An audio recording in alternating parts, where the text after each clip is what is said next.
History has a long list of successful assassinations and an even longer list of failed ones. Sometimes the hitman botches the job. One such professional was killed by his own target. Another group refused to go through with their plot and even gave their intended victim evidence to use against the man who contracted them. Other times, assassinations fail because whoever paid for the murder just decided to be an idiot, like the one who sent information about the proposed hit to his boss instead of the assassin. Still other times, it's because the police caught on to the deal and pretended to be hitmen. One man ended up hiring an undercover cop to kill another police officer. Number 10. Nurse kills hitman her husband hired to kill her. In 2006, ER nurse Susan Kuhnhausen, later Susan Walter, divorced Mike Kuhnhausen, her husband of 17 years.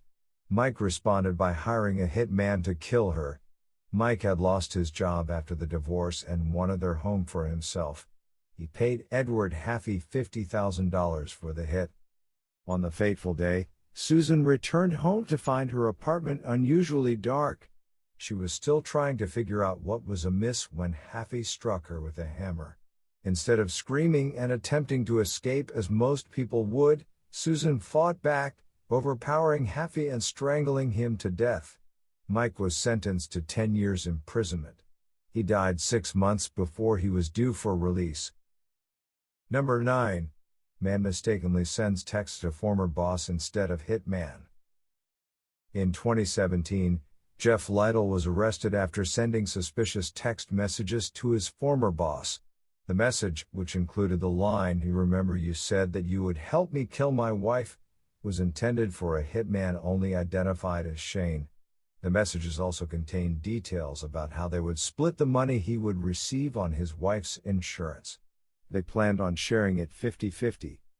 Lytle calculated they would receive $1.5 million for his wife.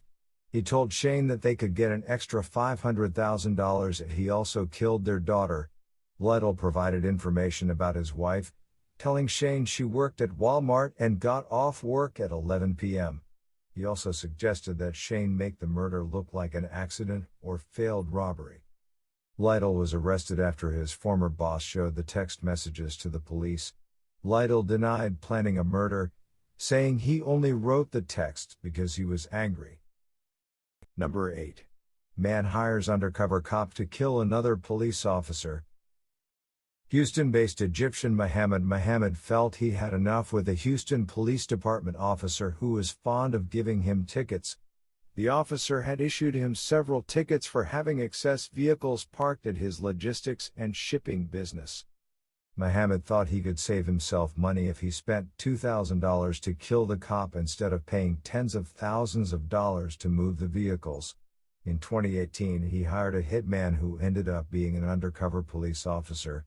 Mohammed initially suggested that the hitman throw acid on the officer's face but changed his mind after realizing the officer could survive and issue him more tickets. The undercover officer returned with staged pictures of his dead colleague. Mohammed was probably impressed, but he was immediately arrested by the SWAT team. He had given the undercover officer $500 earlier and was supposed to pay the $1,500 balance after the target was killed. The money was found in his pocket. Number 7. Woman hires husband's friend to kill husband.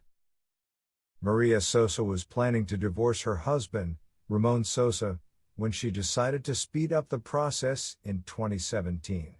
By speed up, we mean she decided to have her husband assassinated. She hired a hitman who, unknown to her, was a friend of her husband's. The hitman informed Ramon, who informed Montgomery County, Texas, deputies. Ramon's friend then referred Maria to an undercover officer posing as another hitman. Maria promised the undercover cop $2,000 and Ramon's pickup truck. 2 days later, the police and Ramon faked a murder scene. They had Ramon pose as if he was dead. The side of his head was made up to look as if he had been shot. The undercover officer gave the pictures to Maria, who was so impressed that she gave him another $1,000. Maria ended up receiving a 20-year sentence. Number 6. Woman survives assassination attempt and discovers her husband was behind it all. On August 18, 2012, Nancy Shore drove into the garage of her Carrollton, Texas, home to find an assassin waiting for her. Nancy did not realize she was dealing with a hitman and mistook him for a robber. The hitman grabbed her from behind, putting his arm round her neck and pointing a gun to her head. Nancy freed herself from his grip and faced him. He asked for her purse, and then he shot her. The bullet passed through Nancy's head, destroying her left eye and going down into her right lung. The hitman fled with her purse. Amazingly, Nancy survived. Police soon realized Nancy's husband, John Franklin Frank Howard, was behind the attempted murder. Frank had been planning the assassination for years. He had previously hired some hitmen, but they never killed Nancy and kept collecting more money from him. Frank wanted Nancy dead so that he could marry another woman he was seeing. He knew Nancy would not agree to a divorce.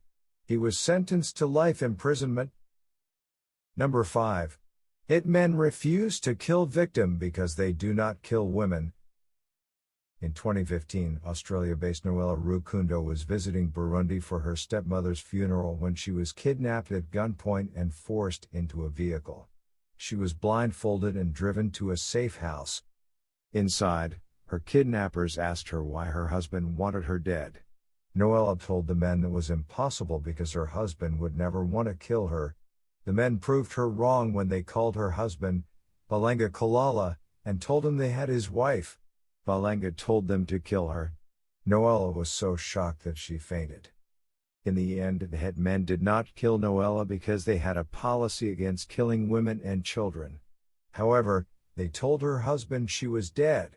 They freed Noella a few days later, but not before giving her a memory card containing phone conversations and some payment receipts they had received from her husband.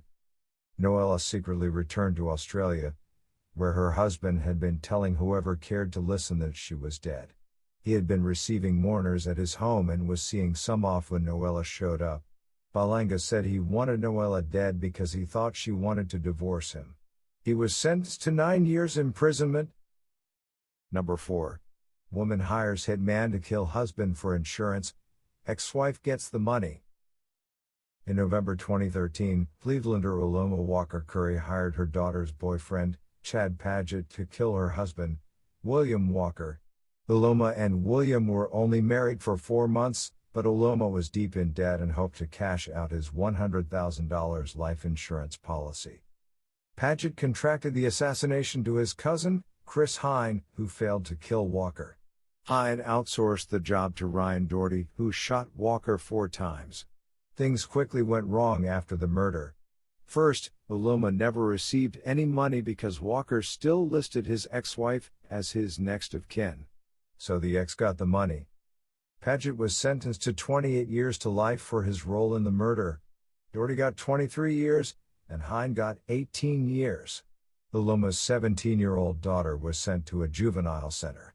Uloma's attorneys claimed the daughter was the one who planned the murder. Number 3. Man fails to kill target at point-blank range.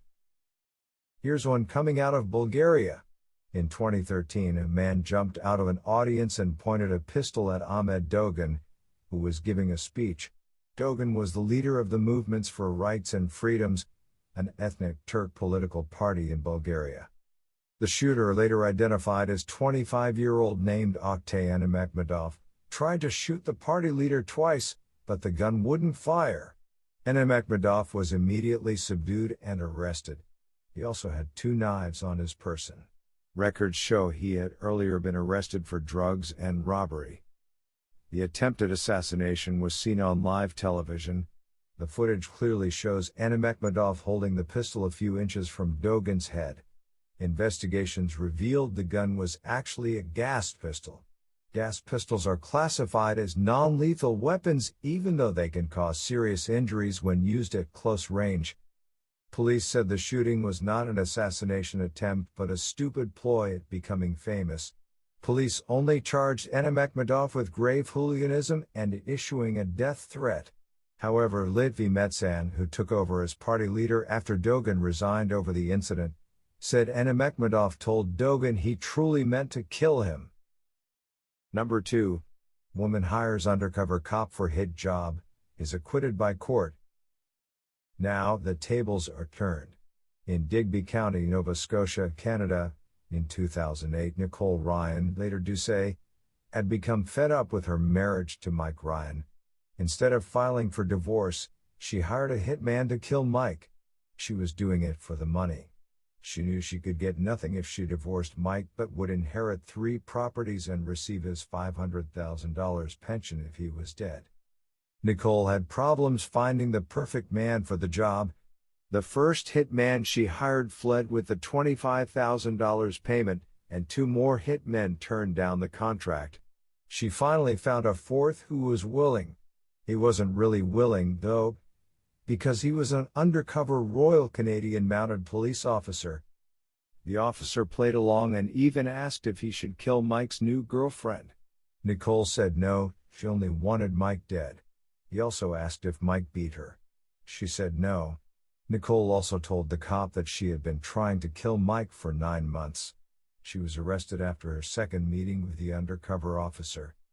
Nicole changed her story after her arrest. She said Mike physically abused and beat her. The police officer was not allowed to testify, and neither was Mike. The judge agreed domestic violence was enough reason for Nicole to hire an assassin, so he acquitted her of all charges. The case made it all the way to the Supreme Court, where the judge's decision was upheld. Number 1. Man says he was only researching a novel and never planned to kill his wife. In 2017, David Harris, age 68, a former producer of the British TV drama The Bill, was sentenced to 17 years imprisonment for hiring an undercover officer to kill his wife, Hazel Allinson, so that he could inherit her properties.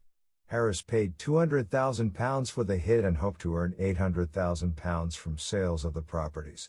And he planned to spend the rest of his days with a 28-year-old woman he'd met at a brothel.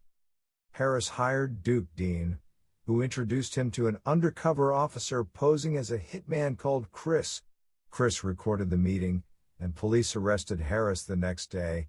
Harris denied planning to kill his wife. He said he was merely doing research for a novel about murder that he intended to write.